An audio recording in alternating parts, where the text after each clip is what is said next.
The game is to be where you are, be it honestly and as consciously as you know how. Watch the latest Ram Dass documentary film, Becoming Nobody, on Gaia.com. Of course, there was fear in losing that familiar identity.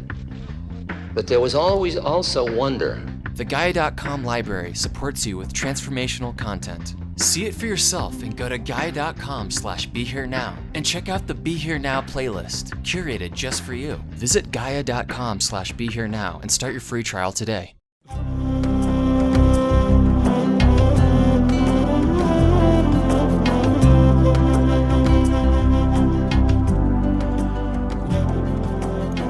Welcome to the Jack Kornfield Heart Wisdom Hour. We are delighted to share with you Jack's innate common sense wisdom and his clear, open heart. If you are interested in supporting Jack's podcast, go to BeHereNowNetwork.com/Jack. So I'm very happy to be here back in Yucca Valley for the 37th year. Kind of amazing. And this morning I want to continue the collective conversation on what they call in Zen the great matter, which is death and identity and the heavenly messengers. How many of you have sat with the dying in hospice or in other ways? How many haven't, where that's yet ahead for you? It will happen. Good. And it's important and moving and special. How many of you, well, I have to give a little context for this. I helped to organize a big meeting of 230 Buddhist teachers a couple of years ago on the East Coast, and we were polling the teachers in various fashions about their understanding, their problems, and so forth. And then we asked in really honest ways, all right, how many of you believe in more than one life, believe in rebirth? Kind of a line down the middle of the room. About half of them crossed the line, yes. Half of them didn't. And a bunch of them just straddled the line in the middle. How many of you believe that there's some kind of life after death? How many don't? How many straddle the line? Yeah, good. Okay. If we were to incorporate themes of what's up for you this morning, if I'm able to, given that this is now headed toward the end of this second retreat, even without a mic, you can just kind of raise your hand quickly. What do you hope that I might touch on? A word or two or three. Anybody? Grief. Okay. And I guess you've done some of that this week. What happens? Great. You want all the answers, right? What happens next? Yes. What did you say? Non-duality as opposed to duality. You have to watch out for those non-duality people, by the way. There. You think I'm kidding.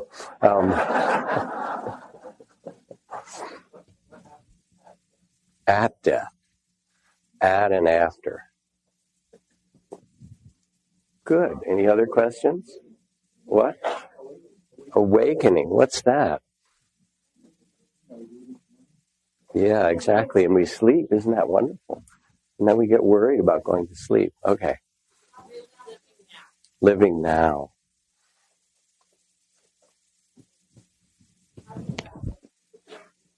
How to prepare for death, for practice. Who dies? Thank you. Who's going to be there to think? Who's going to be there, what? To think after you die? So it's sort of the same who dies and who will be there to think about it. Okay, well, no problem. Because I'm going to give away the plot. Before the end of the morning, we are going to do a past life regression. So you'll get to have some Not everybody, but some of you might have some weird experiences which you can share with one another. And maybe we'll go through some past deaths too, which is as interesting as past lives. They're actually connected, as you'll see.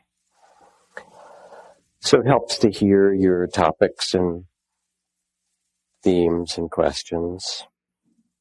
So my mom just died a couple weeks ago, 91, and peacefully for the most part. But it wasn't completely peacefully. If you've done hospice work or sat with people who are dying, mostly she was ready, 91, enough. She was also losing a lot of her memory. But in the last days, there'd be moments where she'd hold her hands up, her eyes sort of half closed, and say, help, help. And then I'd, touch her shoulder and kind of hold her and reassure her. She didn't want her body touched very much. It was like distracting to her. And I'd say, it's okay. It's really all right. It'll be fine. And it's actually going to get better. You'll see. She'd go, oh, thank you, Jack. Thank you, and relax. So what does it mean to be with somebody in the process of dying? Not to speak of ourselves. And how do we face this mystery of birth and death with a wise heart? So Ajahn Chah, my teacher, when he first responded to this invitation to send monks to England, Ajahn Sumedho, who many of you know was the first senior monk who'd been an abbot there, to go to England. And they had a little apartment, a couple of monks and Ajahn Chah, and it was in downtown somewhere in London before they had their forest monastery. And Ajahn Chah insisted that Sumedho go out with his alms bowl every morning. He said, for several reasons. He said, I know you don't get much. You didn't get anything. One time people put a little food in there, walking by, somebody put like a Cliff Bar or something in there. And then, a kid walked by and looked in there and took the Cliff Bar out. Right? But Ajahn Chah said, if you don't go out with your alms bowl, then people will never learn how to take care of a monk. So you have to go. And then if people ask, you stop and you explain that you're an alms mendicant. It happened that he was walking near Hyde Park, through the park there one morning, and some guy was jogging, some very fit, entrepreneur or whatever, and stopped and said, what are you? And Ajahn Sumedho said, I'm a Buddhist monk. I'm actually a forest monk. And I'm out on alms round, just receiving whatever offerings. That's how we live. But we actually have a little apartment. That's all we've been offered, and we take what's offered. But we usually live out in the forest. And the man looked at him and said, oh, I've been wondering what to do with this beautiful forest I have down in Kent or wherever it was. It'd be lovely to have some monks there. May I make a little offering? And he put in a little piece of paper and offered them 80 acres of land that became Chithurst Monastery. So it pays to go out, But here's the important point for us, because we're talking about the heavenly messengers, right? The other reason Ajahn Chah said that you have to go out every morning, even if you get nothing in your bowl, is because you are the fourth of the heavenly messengers, and you don't know but that the Buddha, to be the next Buddha, or one of the next Buddhas, is there, walking down one of the market streets in London, and will look up and see you and go, oh yes, there is a way to follow, and I must find this way. So you have to carry that. And in fact, what Ajahn Sumedho was carrying was the teachings of the deathless, of that which transcends birth and death. And his monastery in England, many of you know of it, is called Amravati, which means the deathless. The gates to the deathless are open. So you have to go out and offer to the world of birth and death a different vision. Now, what is that? What does that mean? When Ajahn Chah practiced as a monk, he became a monk as a young man, and being one of those way young men are, is there anything difficult to do around here kind of young men? became an ascetic in the forest and lived in the caves and practiced out in the wilds for years and did samadhi practice and visions and jhana and had all kinds of insights and so forth. And he went to see Ajahn Mun, who was the most well-known meditation master of the last century of the forest teachers of Thailand and Laos. After about 8 years of traveling and practicing ardently, and he said, "May I have a consult with you," basically. Ajahn Mun said, "Certainly." So he stayed there, and that next day he sat with him and he said, "Here are the insights, here are the visions, here's the understandings I've come to, dissolve my body in this way, see the nature of this and that, and have these samadhi, jhana experiences." And Ajahn Mun just shook his head. And he said, "Cha, you've missed the point." He said, "Those are just experiences. All those years, those are just experiences.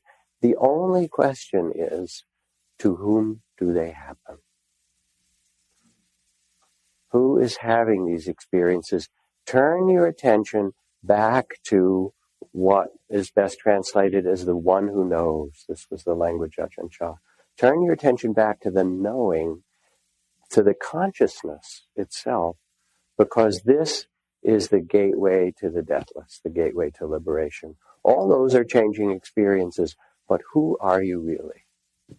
And so that became the teaching that Ajahn Chah carried underneath all the other forms that he taught, which is to rest in awareness itself. You could call it loving awareness. That way it's clearly not a judgmental awareness. To become loving awareness, that you are the awareness that knows experience, and yet, like a mirror, which is an image that the Buddha used at times, consciousness knows experience, but when the mirror, you can bring in front of the mirror pleasant experiences, painful experiences, horrible demons, beautiful, gods and goddesses, and the mirror simply knows what's there. Now, this sounds like a nice kind of Dzogchen type teaching, right? Cool. What does it speak to us in our own direct experience? It's very simple. When you go back to your room, look in the mirror, and you will notice that you have aged, right? Sagging, wrinkling, losing fur, whatever. It just happens, okay? But the weird thing is that when you look in the mirror and you notice that you've aged, you don't necessarily feel older. Everybody know that experience? And that's because in that moment, you recognize, oh, it's drooping, it's changing its color, it's sagging, it's whatever it does. Wes said, the hard parts become soft and the soft parts become hard. That was sort of his description of it all, right? It's aging. But consciousness, that's just the body. And you're looking and say, well, look at that animal, it's getting a little wrinkly. But the consciousness that knows is there apparent to you in that moment saying, don't feel older, because consciousness doesn't exist in time. The body is born and dies and it exists in time. But awareness itself is timeless, deathless, unborn, undying, transparent like the sky, like a mirror. And that's not far away. It's right there in your own experience. What's required is that shift of identity. As Ajahn Mun said, you've missed the point. You're worried about the experiences. Look into the one who knows. Become the knowing, the one who knows. Now, when I first started to meditate very intensively in a monastery, I remember I was doing this Mahasi practice where you would sit and walk 18 hours a day, and then take a little bit of sleep and then get up and do it again. I did that for more than a year in silence, just trying to see where it would take me. And one afternoon, I was really tired. I liked my sleep, and I wasn't sleeping that much, and I was pushing it, And I started falling asleep. I said, all right, I'll let myself have a little nap, but I don't want to sleep very long because I'm going to get enlightened. That's what I thought in those days. We all have our delusions. So I said, I'll lie down on the wooden floor of my hut. That way it'll be uncomfortable. I won't lie on my little mat. And after a little bit, I'll wake within 15 or 20 minutes. That's my intention. Back on my zafu. So I laid down, and 15, 20 minutes later, I got up, turned around, and very slowly walked. It was kind of a long, narrow little hut to the other end, and there was a little window out. And I saw in the distance my teacher sitting outside of his hut, and there was a little garden, and he was talking to somebody. Very slowly, mindfully, I was doing kind of the real super slow zombie thing, very, very slow. Then I turned around. I thought, somebody's in here. And there was a body lying on the floor just where I had laid down. And I went, oh, that's me. And it was the first of many out-of-the-body experiences. They're not uncommon for people who've had accidents or surgery. How many of you have had out-of-the-body experiences, just to know? See, there you go. But it was another beginning of the teaching that who we are is not this physical body. We inhabit it. You get it. But it's not your identity. In Bali, they say that the people who are closest to the gods are newborns who've just come in and their spirit has just taken the clothing of a body. And people who are very close to the end of life, who are about to release it. And the people farthest from the gods are middle-aged people with mortgages, basically, right? So when you are present for old age, sickness, death, the question is, who are you really?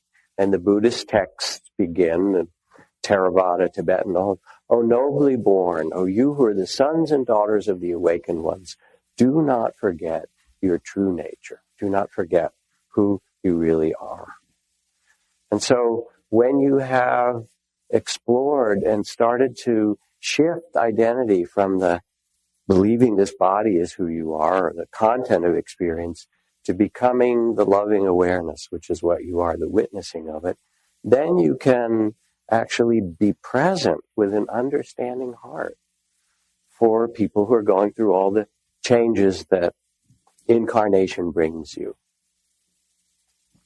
Now, the thing is that even as you practice in this way, and you have some sense of this, which you can, and we'll do one, probably don't have time for two practices, but most of you have been practicing a lot, so you understand, at least in your own practice ways, what I'm talking about. You will be tested. So you'll think you understand, or you'll feel like, okay, I'm not the body, I am the awareness, I'm the consciousness. And even the I am the consciousness, when you look deeply, dissolves, and you realize there is consciousness. The whole sense of I as separate also starts to dissolve. So when I came back from the monastery in the 1970s, I'd been practicing very intensely and had this profound equanimity. My mind was so still. Oh my gosh, it makes me want to go back on retreat, actually. I need it. And then I was driving on the Mass Pike, on the freeway, and a truck I had blew a tire, and all the stuff started to spin off the tire, and cars around were swerving, and I started to swerve, and it was like, okay, I'm about to die. And one part of me is, oh, I'm about to die. How interesting. So much equanimity, really, really peaceful. Another part of me, my body grabs the wheel, tightens it, and it's as if there were two people in there. There was the part that had a great deal of equanimity, and the body that's saying, not yet, baby, we're going to hang in there, and we're going to, and they both have their truth to them, because the animal body wants to live as well. So later, when 5 years ago or 6 years ago, whenever it was that I passed out in front of a retreat and then started to have all these tremors and passed out again, had all these neurological problems, and then was misdiagnosed with something where they said, you have this genetic disorder, which I do have, but the misdiagnosis was because this is happening quickly. Had all these tests, and a few weeks later it got worse and worse. You have this disorder, you will be probably dying relatively soon, within this year, and also it's accompanied by loss of memory and dementia. was not the news I wanted to hear. I thought I'd have a more peaceful death in some way. And I got frightened. Even though I'd sat with the charnel grounds and done my own death meditation and things like that, I was surprised how scared I got and how much anxiety. I thought, oh my God, people live with anxiety all the time. I have so little of it in my life. And it took a while to kind of regain my balance with that. Turned out it was the wrong diagnosis that helped. And I'm mostly better. But it wasn't just that. It was just that it took its time. So I remember going and telling Ram Dass about this, talking about this with him. He said, oh yeah, I flunked the test several times, where I thought I'm really chill with, death. And then it came as wait a second, it's not quite as easy as, I've been telling people. So you will be tested in some way. And I just came back from teaching a big event in Seattle on Buddhist psychology for 700 people. And it was lovely. And we did we did equanimity and compassion practice and metta and resting and awareness and all these trainings and so forth. And in between, people would come up to me and talk about their child who died, or their son with mental illness, or their partner who had a stroke and they're having to take care of them. What do I do? Or my daughter who's a meth addict or something, and I have to take care of the grandchildren, or the nurses. There was a few of them who work in the neonatal ICU, taking care of these tiny little preemies where a fair number of them die,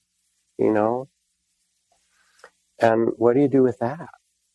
And it's not just somebody telling you the story. It's their son.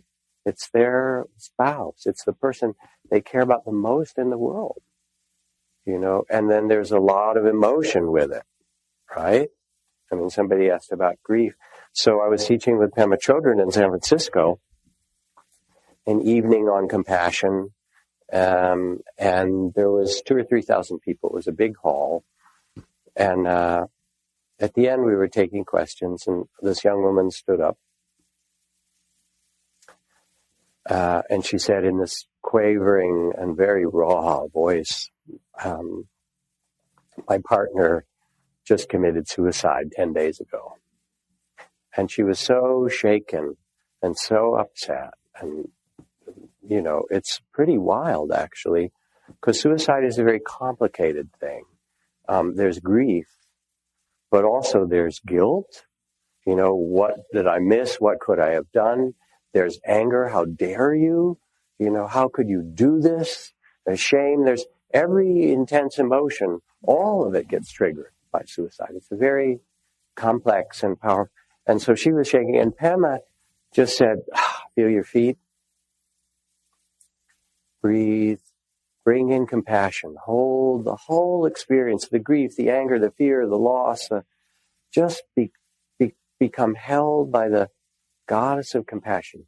And you could feel her begin to settle down a little bit. But it was still really intense. And then I could feel how lonely she was.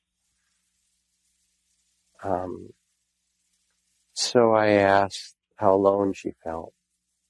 How many others in this room have also experienced the suicide of someone you love who's really close to you in your family or close by? You don't have to raise your hands, although you could, because I asked it in that room. And 200 people stood up. And I said, would you please, to this young woman, would you please look around and those of you who are standing, just, offer her your gaze. And I tell you, the room turned into a temple. It was like there was her heart that was torn open. And here were 200 people saying, we're with you. We understand. Yes. So who are you? And what is natural? And how do you stand or sit in the presence of this mystery? And Ajahn Chah would do different kinds of teachings, but there was an old nun who came to see him at one point, and she said, give me teachings about death. She was getting close. And he said, why do you want to know about death, old woman? He used to poke fun at people. He said, that's the language of children. Aren't you wiser than that? He said, there is no death. There was no one born, no one to own things. This body isn't who you are, and neither are the thoughts or the feelings. Certainly not your possessions. No one is born, no one dies, no self. You talk about death, it's the language of children. Remember who you really are. You are the unborn. You are consciousness itself. And you could feel in that the whole circumstance change, not because he was giving some teachings, but because he was there, because he was resting in that knowing.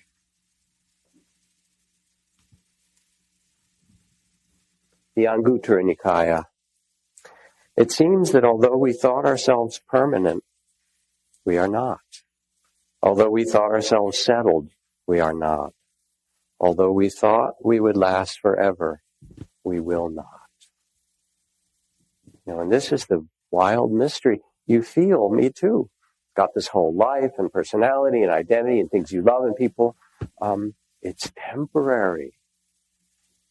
That's really kind of crazy, isn't it?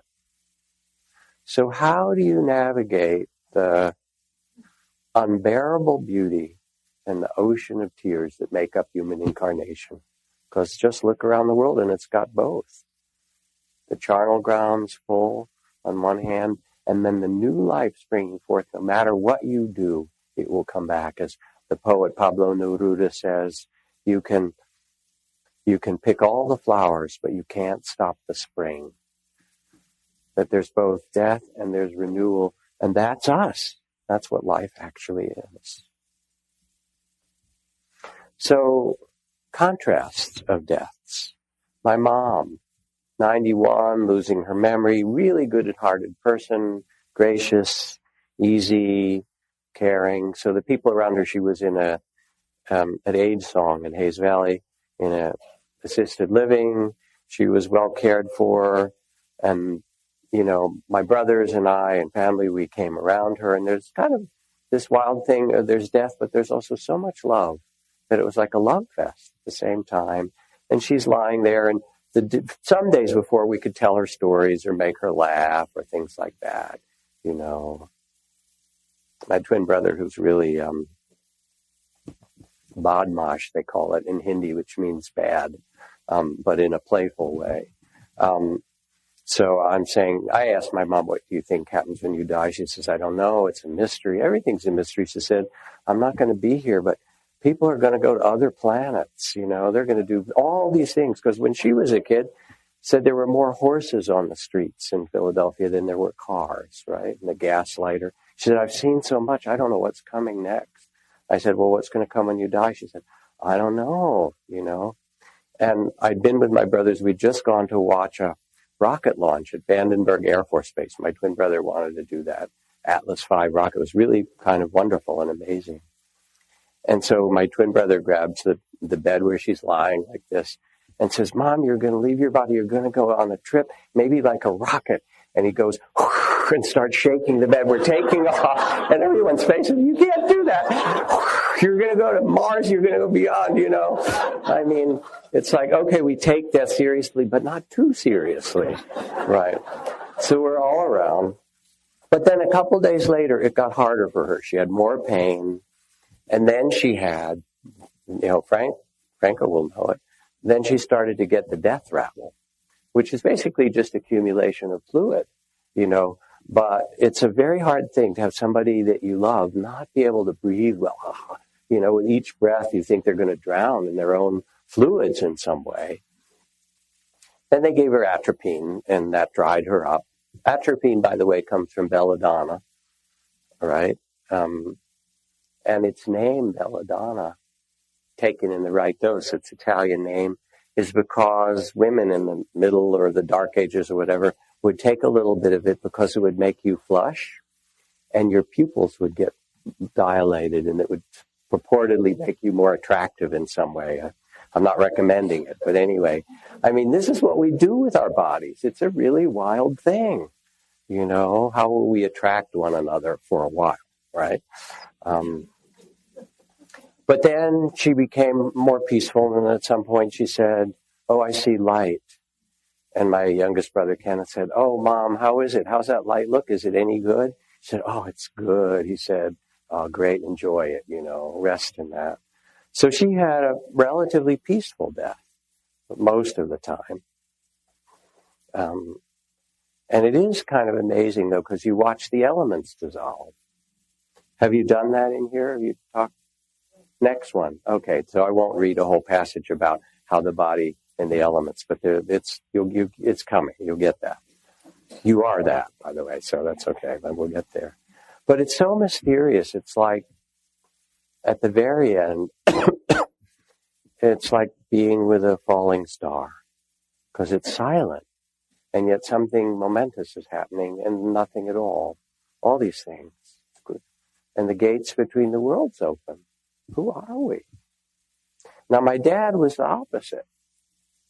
He was terrified of dying. He was a scientist, a biophysicist, and also a paranoid person in the DSM sense of that word, the real deal. He had congestive heart failure. He'd had some heart surgery, but this time when he was ready to die, well, the time before he had his heart surgery, when I thought he was going to die, everyone said his kidneys have shut down, his body function is gone. That was when you could go in the ICU for like 15 minutes. It was very intensive trying to keep him alive. And they said he's got a 10% chance to live. I went and I held his hand and breathed with him a little bit. And then, because I thought I might not see him, even though he was an abusive and difficult person, he was still my father, and I'd worked through a lot. And I said, I don't know if I'll see you, Dad, but I just want you to know I love you. He took his hand and arm, which was intubated, all the tubes and wires and stuff, brought it up to his nose, shook his head like that was the smelliest thing you could ever say to a person. We don't say that shit in our family, right? Go away. And he died in character. It was okay. It was all right. He was a strong-willed person. But what I realized, I could have taken it personally, which you can around death, especially when it's your parents. But in fact, nobody ever said that to him. The reason he couldn't hear it is his parents never said it to him. He didn't know that. He didn't know what to do with that. Anyway, so he survived and lived another 10 years, and now he's 75 and back in the ICU. And because he built some of the earliest artificial hearts and lungs and all kinds of stuff in that, knew all this stuff, he kept looking and taught in medical school. He kept looking over at the monitor and make sure he hadn't died yet. Seriously, about every few minutes, okay? Or he was afraid he'd die and no one would know. I said, "You'll know. It's all right." And then I said, "So what happens when you die, Dad?" He said, "Nothing, dirt." He's a materialist, science. The brain creates things, and then when the brain's gone, that's it, right? But he was so afraid that I'd sit there long days and get till late at night, be midnight, 1 in the morning. I get so tired. I said, "I've got to go home. I got to go rest back to your apartment." And he would say, "Please don't go. Please don't go." So I would just stay, because people don't want, and they shouldn't be left alone. So I said, "So what do you think happens? You think you just go back to dirt?" He said, "Yeah." I said, "Well, let me tell you about my out-of-the-body experiences. Let me tell you about my past life memories. Let me tell you about various other things." And all around the world, people in all the other major cultures not only believe, but the mystics and the shamans and so forth have these experiences. And I've sat with a lot of people who are dying or near-death experiences, and they almost die and come back, and they've seen light. And what's going to happen to you is that you will release your body, you'll float out, you'll see some form of light, you'll recognize that the body isn't who you are in some fashion or other, and then you'll begin a whole different journey. And he shook his head. I said, "Listen, you're a scientist, right? So at least you keep an open mind. And if it happens, remember, I told you so." And so,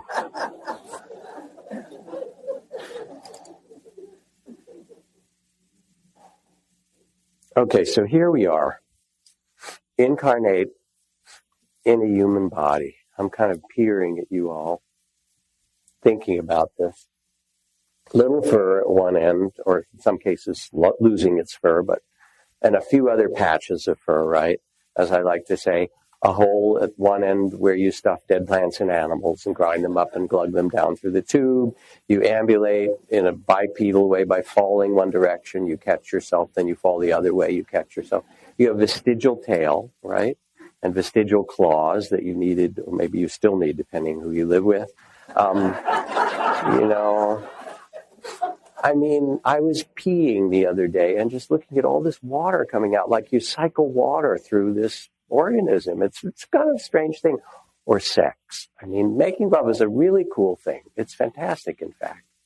But it is weird. It is. We lick and suck on different parts of each other's bodies, right? Okay. We put different parts in different ways, right? Okay. And then a little squirt here and there, or whatever, and then we make here's a new human being. Come on.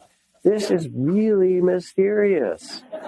Who are you, and how did you get into the body? Because it's just not true that the body is who you are. And I remember Nisargadatta, my teacher in Bombay, being asked how it was for him as an old man, facing death. And he liked this sort of, he had an attitude anyway. He stood, he said, "How dare you call me an old man facing death?" He said, "I have nothing to do with this food body, this thing that's made out of chapatis and dal. You think that's me?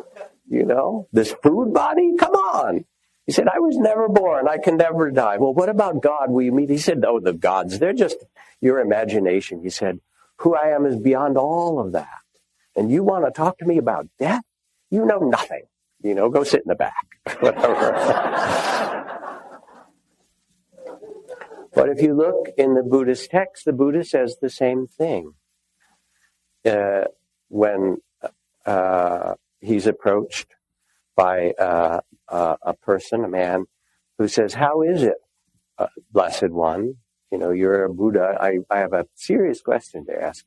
How can we human beings live so as not to be seen by the king of death?" And the Buddha's response, what's the name of that guy who asked the Buddha that question? Starts with an M. It's not Magandhya, it's Mogarajan or something like that. Anyway, I think it's in the Majjhima.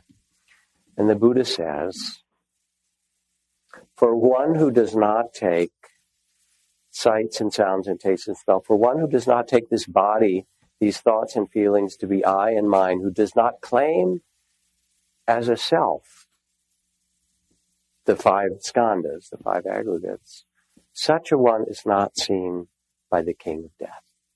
And this is an amazing teaching. Or in the Anathapindika Sutta, which is in the Majjhima Nikaya, and Anathapindikas, they're very, very sick and dying, this great benefactor. And the Buddha sends his wisest disciple, Sariputta. And Sariputta says, "How are you, layman? Are you getting better? Are you feeling any more chipper?" And Anathapindika says, "I am not better. I am not chipper. As a matter of fact, it's as if someone tied an iron band around my head and was tightening it, and someone was firing up the forge and building fires around my body." He goes, this whole description of how much suffering is in. And then Sariputta says, "Then you should contemplate thus. Self, I am not I. I am not visible objects. I am not the ear. I am not the sounds that touch it. I am not the nose, the tongue.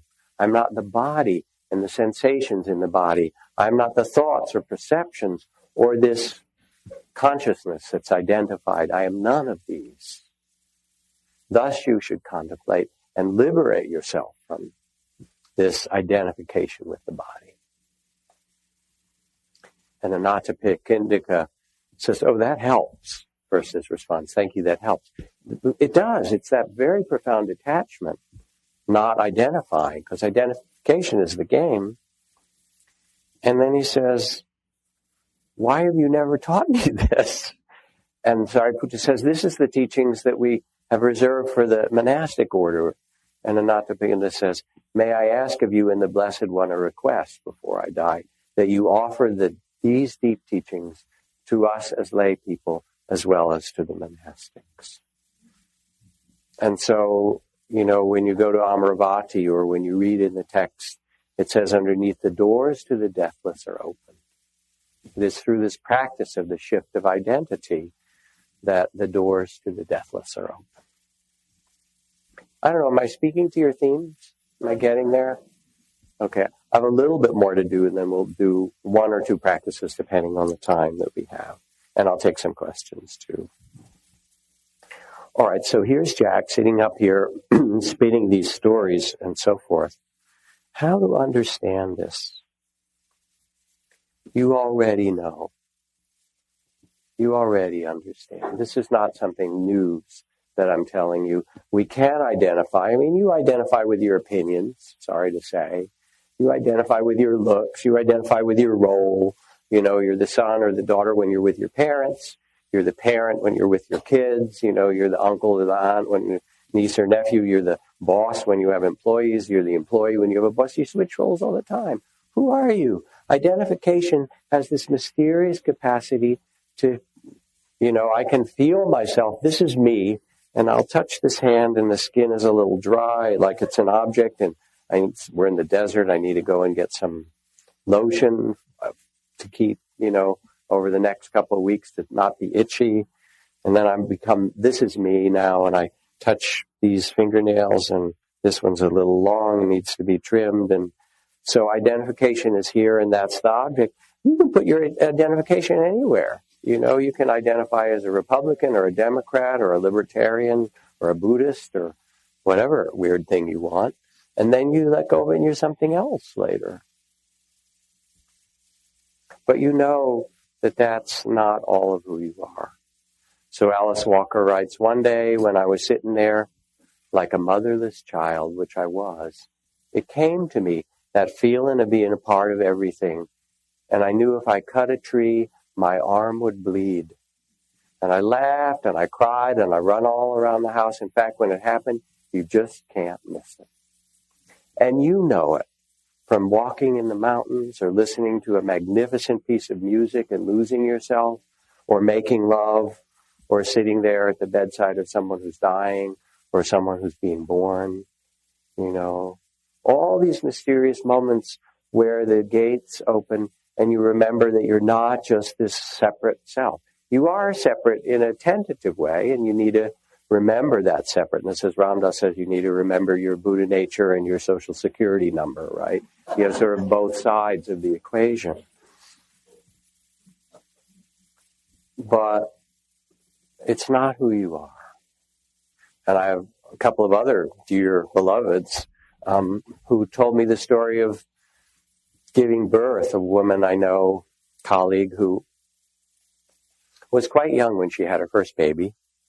And it was, back in the 60s, early 60s, I think.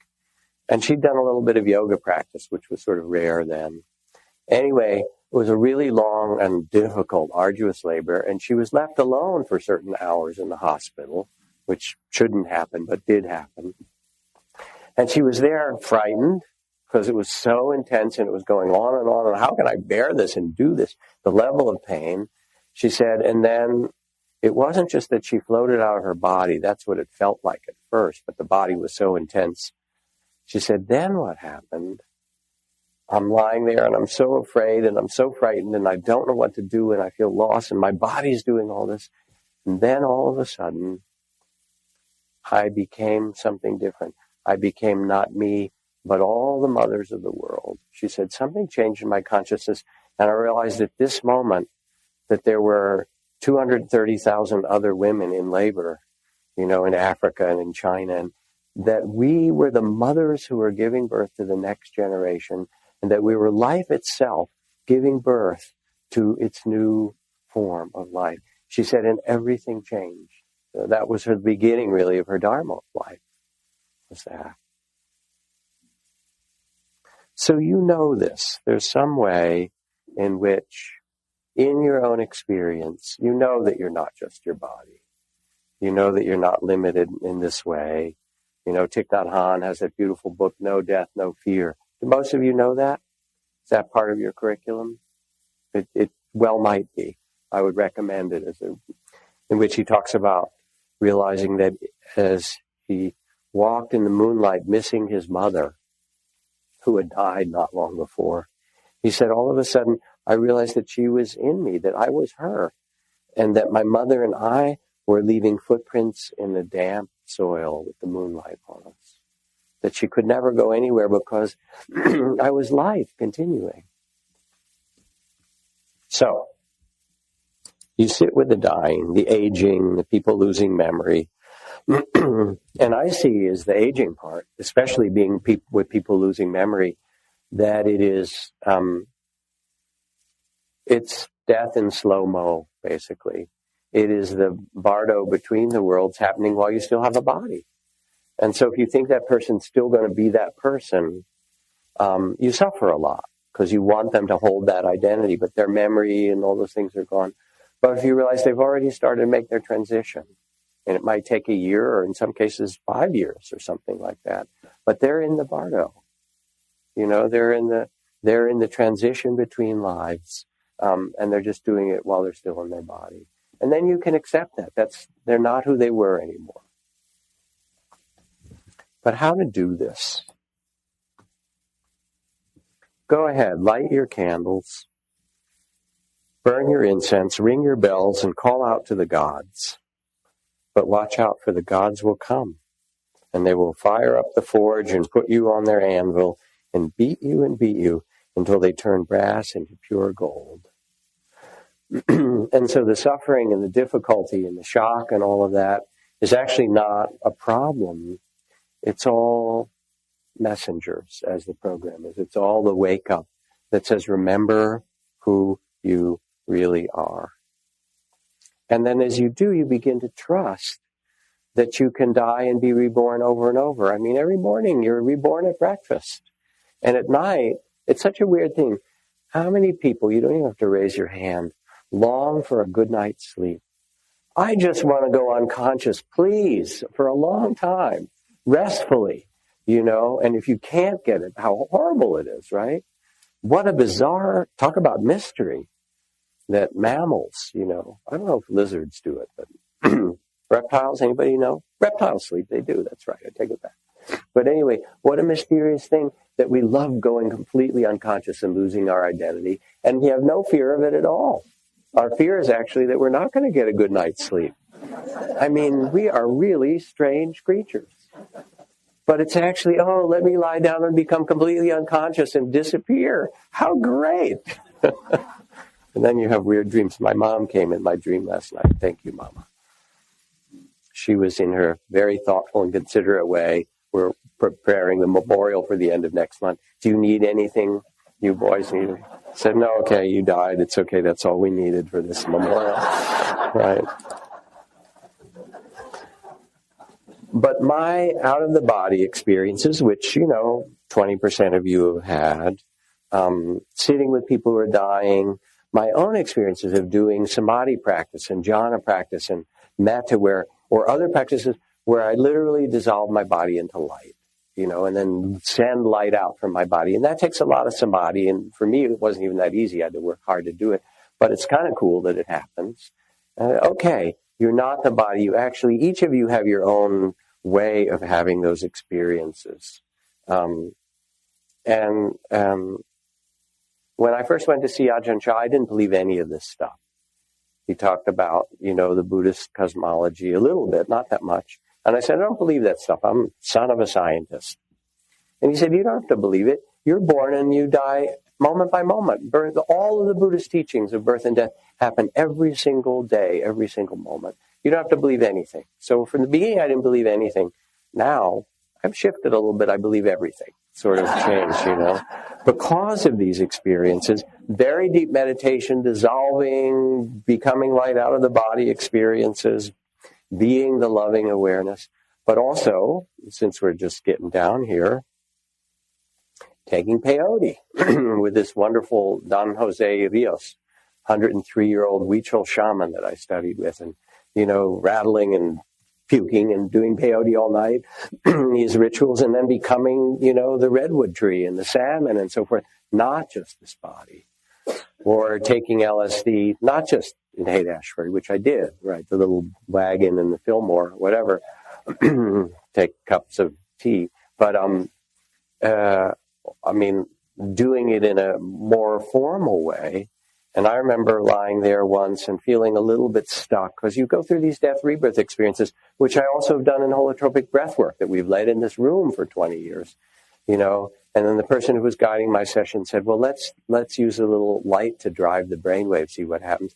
And they brought a strobe light. So here I am tripping, right? I'm really high dose LSD. And then they turn on the light and it starts to flash white like that. Really brilliant strobe light. And I go, oh, the stars, look at this. Oh, and then the strobe gets faster and faster. And like in that moment in Star Wars where they first go to hyperspeed, you know, and everything, you know, turns black and then white and it turns upside down. And all of a sudden, I am not here anymore. I'm out in the vastness.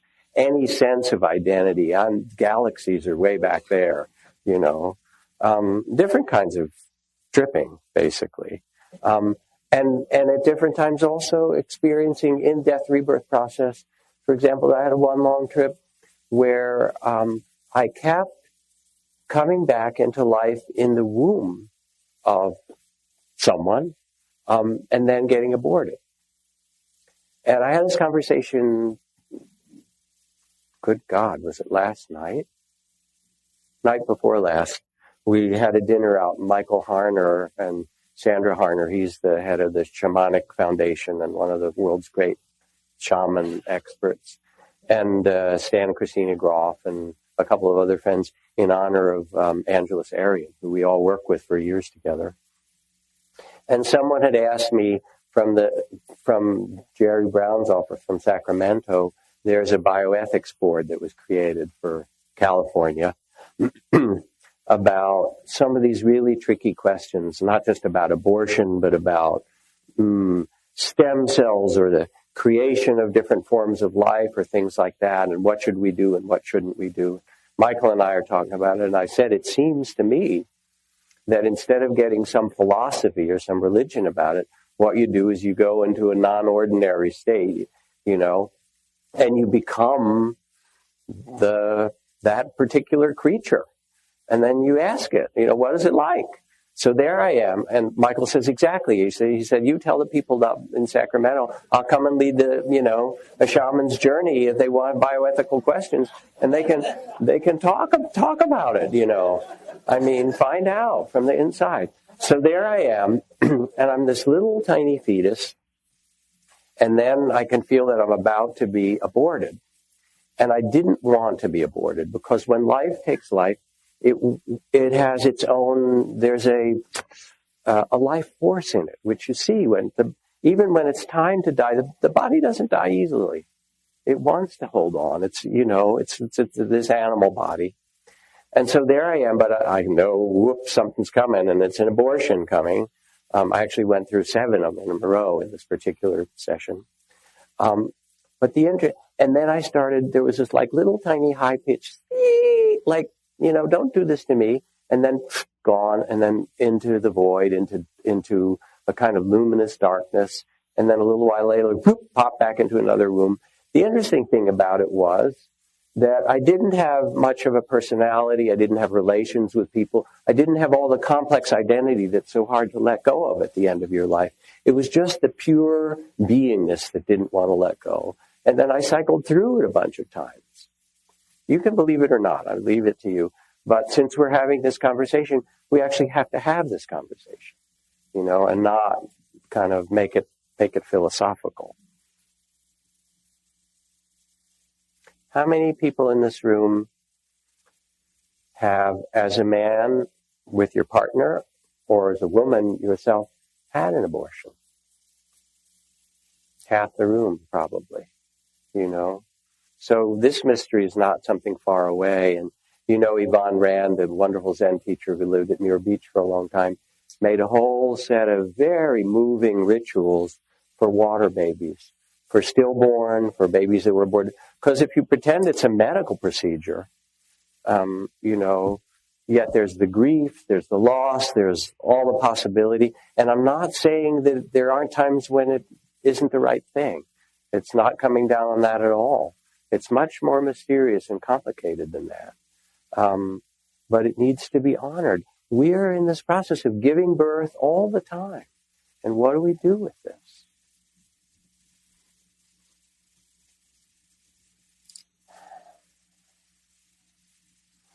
All is mind made, says the Buddha. So I was there under the Bodhi tree in March in Bodh Gaya, with all the pilgrims streaming by and the Tibetans doing their chanting and blowing their horns, and the Chinese with their little drums doing a kind of, Chandu, the Japanese chanting, Chinese chanting, Sri Lankan chanting, all this kind of river of pilgrims, and just sitting there.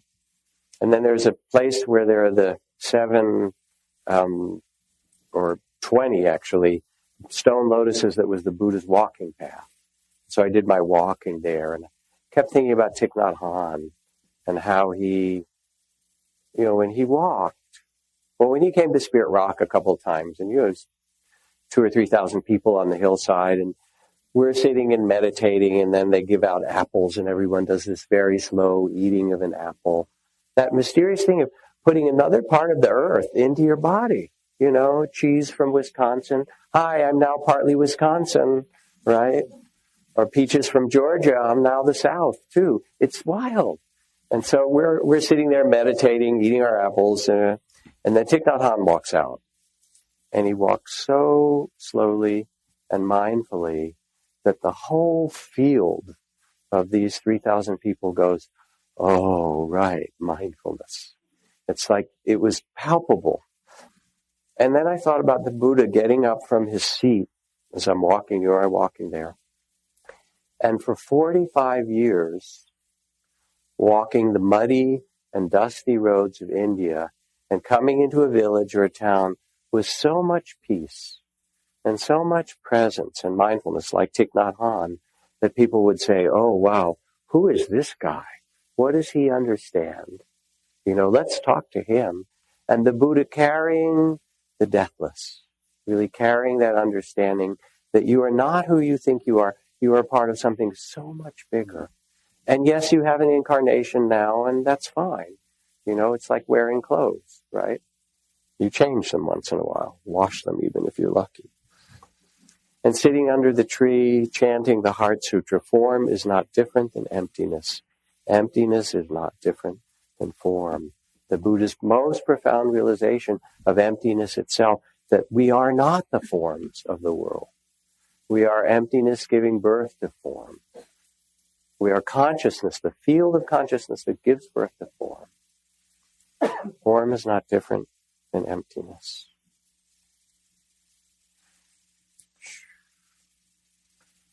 But because it also goes on to say, emptiness is emptiness and form is form. When Suzuki Roshi died, he said, if when I die, if I suffer, that's all right, That's just suffering, Buddha. No confusion in it. Maybe everyone will suffer because of the physical or the spiritual agony, but that's not a problem. It would be, if you had a limitless life, that would be the real problem for you. If I suffer, that's just suffering, Buddha. Sun Buddha, Moon Buddha, Happy Buddha, Sad Buddha. If you take human incarnation, you get joy and sorrow, praise and blame, gain and loss, the ocean of tears, the unbearable beauty, birth and death. That's what incarnation is. And you get it for a while in this form, and then you get a new form. I have other stories to tell, but I'm going to stop here and pause. And let's just sit for a minute or two just to hold these stories.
Who are you really? Are you this body that was little as an infant, and then as a young child, and then as a teenager, in your 20s and 40s and 60s? Changes all the time. Are you this body? Are you the feelings? Pleasant, neutral, unpleasant, sad, happy, excited, frightened?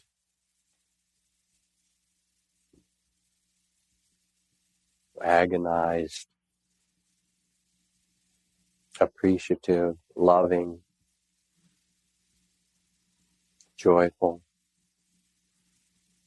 calm?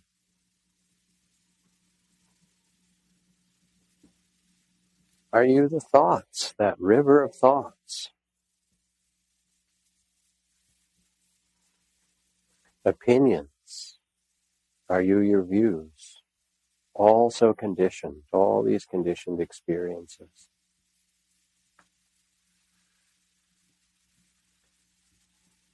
Be the one who knows, says Ajahn Chah. Rest in loving awareness. You are loving awareness.